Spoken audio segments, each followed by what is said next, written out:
आचार्य जी ने हरियाणा से पढ़ करके ये गुरुकुल चलाया और गुरुकुल का क्या महत्व होता है। जब आप इतिहास देखेंगे, एक बार अंग्रेजों की संसद में एक बात कही गई कि इन लोगों को आप शरीर से तो गुलाम बना सकते हो, पर मानसिक रूप से इन्हें गुलाम नहीं बनाया जा सकता। एक पत्र पेश किया जाता है लॉर्ड मैकाले के द्वारा और वो कहता है मैंने पूरे भारत का भ्रमण किया है, यहाँ कोई चोर नहीं है,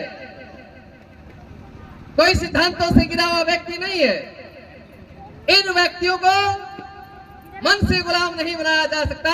जब पूछा गया कि मन से गुलाम क्यों नहीं बनाया जा सकता, तो उसका कारण था कि इनकी एक प्राचीन और अनुभवी गुरुकुलीय शिक्षा पद्धति है, उनकी रीढ़ की हड्डी है। जब तक आप उसे नहीं तोड़ोगे तब तक इन्हें गुलाम पूर्ण रूप से नहीं बनाया जा सकता। तो इस राष्ट्र की रीढ़ की हड्डी मजबूत हो, उसके लिए आचार्य जी ने एक गुरुकुल का प्रारंभ किया। गुरुकुल में हमारे महापुरुष, चाहे श्री राम जी की बात करें, चाहे श्री कृष्ण जी की बात करें, वो गुरुकुलों से तप कर ही तैयार हुए थे। आचार्य जी गुरुकुल कालवा में पढ़े और गुरुकुल में जब पढ़ने के लिए आता है, आपको लगता होगा एक आईएएस बनने के लिए बहुत मेहनत होती है, एक आईपीएस बनने के लिए बहुत मेहनत होती है। कभी आपने गुरुकुल वालों का जीवन नहीं सुना है। जब गुरुकुल में ब्रह्मचारी पढ़ने के लिए आता है तो उसे आचार्य बताता है कि दुनिया के सुख छोड़ दे, अपना समझे मरण, घो चूपू निस्दिन करेगा तब आएगी वही आकर। कि दुनिया के सुख छोड़ दे, कौन सी पार्टी, कौन सा मोबाइल, कहां इंस्टा, कहां फेसबुक, कहां यूट्यूब, कहते और अपना मरण समझ ले, कौन मेरी माँ, कौन मेरा पिता, कौन मेरा भाई, कौन मेरा दादा। और कहता है घोटना, चुप रहना और प्रतिदिन दोहराना करोगे तभी व्याकरण आएगी। कहते हैं कि कोयले की तरह दबे रहे तो एक दिन हीरा बन जाओगे, दबे रहना इस संसार से अपने आप को काट लेना है। इतने तप के बाद एक आचार्य गुरुकुल में तैयार होता है। लोग कहते हैं हम कभी पार्टियों में नहीं गए, हमें घर में गए हुए 6-6 महीने हो जाते हैं, 1-1 साल हो जाता है। कभी किसी गुरुकुल के आचार्य से पूछना, घर में विवाह हुए, विवाहों में नहीं गए, घर में मृत्यु हुई, मृत्युओं में नहीं गए, विद्या में लगे रहे। आचार्य भीमदेव जी 10 साल विद्या अध्ययन में लगाए पर 10 साल तक घर नहीं गए। 10 साल बाद मेरा आचार्य जी के साथ जाना हुआ। मध्य प्रदेश ही आचार्य जी का जन्म स्थान मध्य प्रदेश में ही है। मुझे वो घटना आज भी ज्यों की त्यों याद है। 10 वर्ष बाद मैं आचार्य जी हम जाते हैं, जब आचार्य जी की विद्या पूरी हो गई, पढ़ाई पूरी हो गई, उसके बाद हम घर वालों से मिलने के लिए जाते हैं। घर वालों से मिलते हैं, सब रिश्तेदारियों में जाते हैं, बुआ के यहाँ, मामा के यहाँ, सबके घरों में वैदिक धर्म का प्रचार करते हैं, सबके घरों में यज्ञ करते हैं। और जब अंतिम समय घर से चलने का आया, फिर गुरुकुल में आना था। अंतिम समय घर से चलने का आया, 10 साल बाद बेटा घर आया था, आज 10 साल बाद आकर के फिर वापिस जा रहा है। तो माताएं अपने पुत्र को आशीर्वाद देते समय रोने लगती हैं। मैं फोटो ले रहा हूं, मेरे हाथ में मोबाइल है, माँ रो रही है, चाची रो रही है, छोटे छोटे भाई थे वो भी देखकर रो रहे हैं। लेकिन आचार्य जी अपना धैर्य बांधे हुए हैं, बस उनका अभिवादन कर रहे हैं, रोती रोतियों के चरण छू रहे हैं। लेकिन अंतिम में जब दादाजी के चरण छूते हैं तो दादाजी पकड़कर अपनी बाहों में रोने लग जाते हैं। यहाँ आचार्य जी का भी धैर्य टूट जाता है। आचार्य जी भी रोने लगते हैं। मेरे हाथ में मोबाइल था, वो दृश्य देखकर मैं भी भावुक हो जाता हूँ, मैं भी रोने लगता हूँ। उस समय के बाद आचार्य जी फिर वापस गुरुकुल कालवा में आते हैं, फिर आगे की पढ़ाई शुरू करते हैं।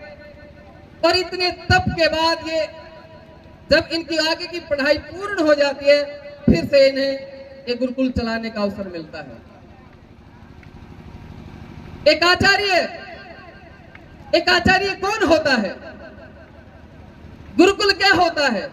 आज लोगों की शिकायत आती है कि मेरा बेटा मेरी बात नहीं मानता, मेरा बेटा मोबाइल नहीं छोड़ता, मेरा बेटा ये करता है। मैं पूछना चाहता हूं माता पिताओं से, मैं मानता हूं कि आपका बेटा आपकी बात नहीं मानता, आपका कहना नहीं मानता, आपकी बात नहीं सुनता, लेकिन इस बात को मैं कदापि स्वीकार नहीं कर सकता कि जो आप घर में करते हो वो आपका बेटा ना देखता हो। जो घर में करते हैं वही बेटा देखता और फिर वैसा ही वो बनता। आप किसी दुकान पर जाते होगे, दुकान से जो सामान खरीदते होगे, तो ये कहते हो भाई मुझे कंपनी का सामान देना, और कोई दुकानदार कहे कि इस सामान की कोई गारंटी वारंटी नहीं है, तो कहते कि इसकी कंपनी नकली है, इसकी कंपनी। और जिस सामान की कुछ गारंटी वारंटी दी जाती है, इसका मतलब इसकी कंपनी असली है। तो संतान एक प्रोडक्ट है, उसकी कंपनी उसके माता पिता है। यदि माता पिता ही अपने प्रोडक्ट की कोई गारंटी वारंटी नहीं दे पा रहे हैं, तो विचार कीजिए कि दोष कंपनी में है या प्रोडक्ट में। विचार करना है। लेकिन गुरुकुल जब खुलता है, गुरुकुल की मैं बात बताऊं, गुरुकुल में क्या होता है, गुरुकुल में कैसे निर्माण हो जाता है। कहा आचार्य आचारम ग्रहयति, कहता आचार्य वो होता है जो आचरण का ग्रहण करवाता है। आचार्य विद्यार्थियों के साथ रहता है। विद्यार्थी अपने आचार्य के आचरण को देख करके, अपने आचार्य के व्यवहार को देख करके अपने जीवन को श्रेष्ठ बनाते हैं। इसलिए पहले गुरुकुल थे तो ये देश सर्वश्रेष्ठ था। और एक आचार्य का सामर्थ्य जानना हो तो आचार्य चाणक्य की बात आती है।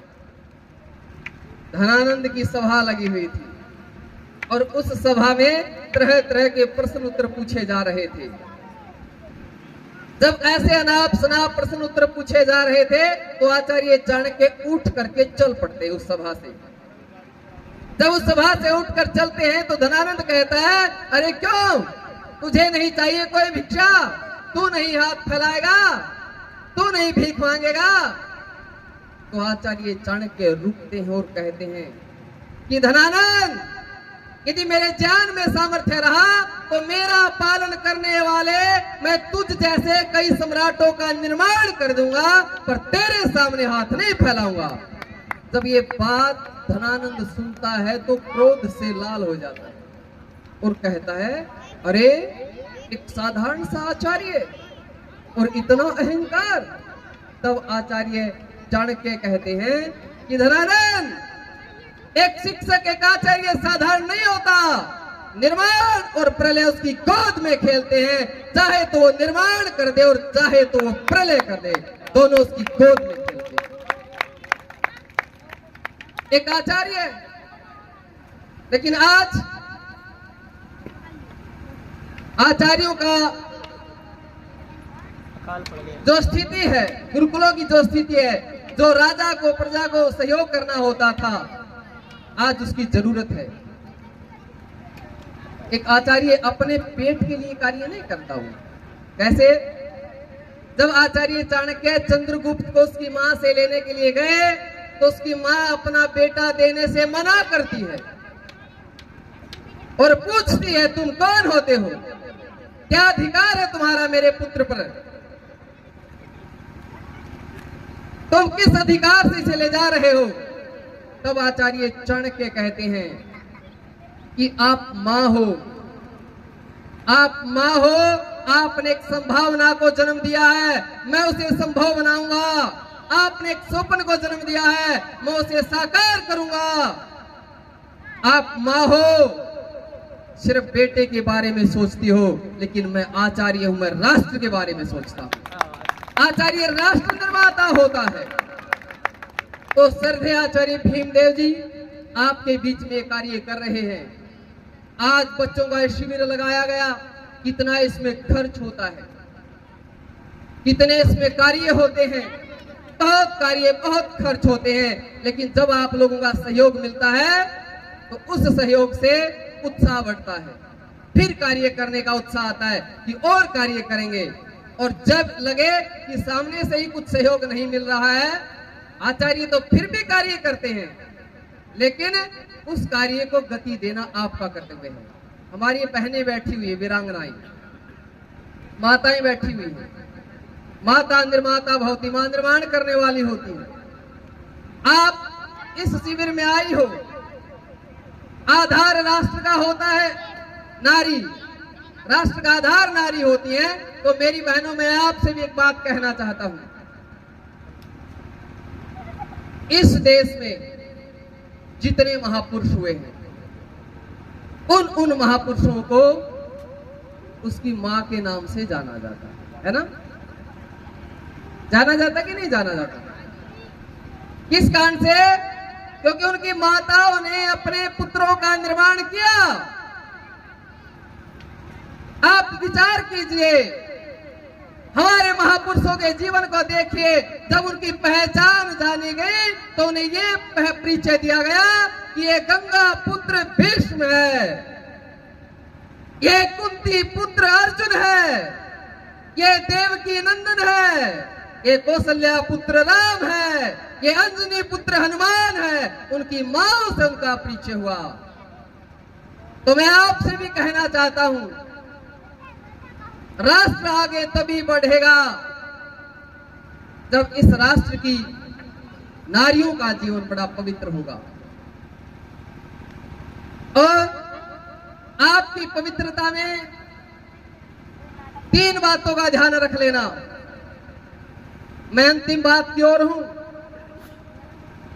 आप जितने भी व्यक्ति हैं, अपने जीवन में 3 बातों का प्रयास करना। 3 बातें जीवन में आ गई तो ईश्वर की विशेष कृपा होगी, और आज सब लोग उन्हीं में फंसे हुए हैं। पहली बात कि जो दूसरी स्त्री को अपनी मां के समान देखे, पराये पुरुष को अपने पिता भाई के समान देखे, तो उसका जीवन श्रेष्ठ है। पहली बात, जो दूसरी स्त्री को बुरी दृष्टि से नहीं देखता, और जो कोई स्त्री किसी पर पुरुष को बुरी दृष्टि से नहीं देखती, तो बहुत अच्छे मार्ग पर वो चल रहे हैं। दूसरी बात, जो पराये धन को मिट्टी के समान देखता है, पराये धन की इच्छा नहीं करता है, कहीं धन पड़ा है तो उसके लिए मिट्टी है, बेईमानी नहीं करता है। लोग क्या करते हैं, दूध में पानी मिलाकर बेचते हैं, 5 के सामान को 50 का बेच देते हैं, और सोचते हैं, खुश हो जाते हैं कि ओह मुझे तो बड़ा मिल गया है। दूसरे के धन को मिट्टी के समान देखो। और तीसरी बात, सबके साथ आत्मवत व्यवहार करो। जैसा मैं मेरे लिए चाहता हूं वैसा ही मैं दूसरे के साथ करूं। मुझसे गलती होती है, मैं चाहता हूं सामने वाला मुझे प्रेम से समझाए, लेकिन दूसरा गलती करे तो मैं उस पर क्रोध से टूट पड़ूं, ऐसा ना हो। जैसा मैं अपने लिए चाहता हूं वैसा ही व्यवहार मैं दूसरे के साथ करूं। 3 चीजें जीवन में आ जाती हैं तो आप विद्वान हैं, आप पंडित हैं, आप श्रेष्ठ हैं। तो इन चीजों का, इन 3 बातों का अपने जीवन में जरूर प्रयास करें। और मैं तो फिर कहता हूं, आचार्य जी बहुत मेहनत कर रहे हैं। आपका दिया हुआ दान आपके पुण्यों में ही जुड़ेगा। आपने जो कर्म कर दिया उसका फल अवश्य मिलेगा। एक छोटी सी बात, कई बार हम सोचते ना कितने पैसे दे करके हमारा ये हो जाएगा। एक बार एक बुजुर्ग व्यक्ति आम का पेड़ लगा रहा था। उसके पोते ने कहा, दादाजी आपकी तो मृत्यु हो जाएगी जब तक ये आम लगेंगे, आपको खाने नहीं, क्यों परेशान हो रहे हो खामखा। तो ध्यान से सुना उसके दादाजी क्या कहते हैं। कहते, बेटा एक बात बता, तेरा जन्म किस कोठी में हुआ, तूने ये बनाई थी? जन्म होते ही तू गाड़ियों में चला, तूने खरीदी थी? जन्म होते ही तू बड़े अच्छे अच्छे पकवान खाता है, तूने ये खरीदे हैं? क्यों? क्योंकि तूने इतने पुण्य कर्म किए हैं। तू किसी झुग्गी झुपड़ी में भी हो सकता था, खाने को मिले ना नहाने को मिले। जब व्यक्ति पुण्य कर्म करता है तो उसे इस जन्म में तो फल मिलता ही मिलता है, उसको अगले जन्म में भी मिलता है। तो मैं यही कहता हूं आप सभी से कि आचार्य जी ने बहुत मेहनत इस कार्य में की है, और आप सभी जैसे आचार्य सत्येंद्र जी बता रहे थे, चाहे कितने की भी, मैं तो कहता हूं जितना सामर्थ्य हो प्रयास करो। मैं भी बैठा बैठा सोच रहा था, मगर आया हूं तो कुछ दे के जाऊं, फिर सोचूं कितने दे के जाऊं। दो विचार चल रहे, एक विचार चल रहा कि 5100 दे जाऊं, एक विचार चल रहा 11,000 दे जाऊं। विचार चलते ना, दान कठिन काम है। फिर विचार आया कि खर्चा भी कई हजार लगे आने का, फिर कुछ ब्रह्मचारी भी हैं।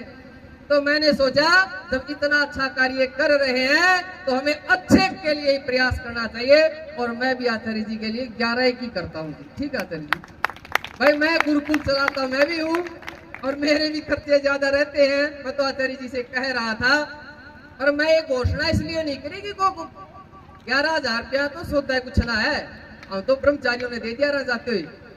मैं तो इसलिए कह रहा हूँ कि उत्साह बढ़े, प्रेरणा मिले कि भाई सब उरे छूट जाना है, जाओगे तो साथ में पुण्य कर्म जाएंगे। और जोड़ लो जितने जोड़े जाते हो, गुरुकुल का काम, विद्या का काम, वेद विद्या का काम, शास्त्रों का काम, गायों का काम, इतनी बढ़िया जगह आपके धन लाग जाए तो कितनी बढ़िया बात है। तो धन्यवाद।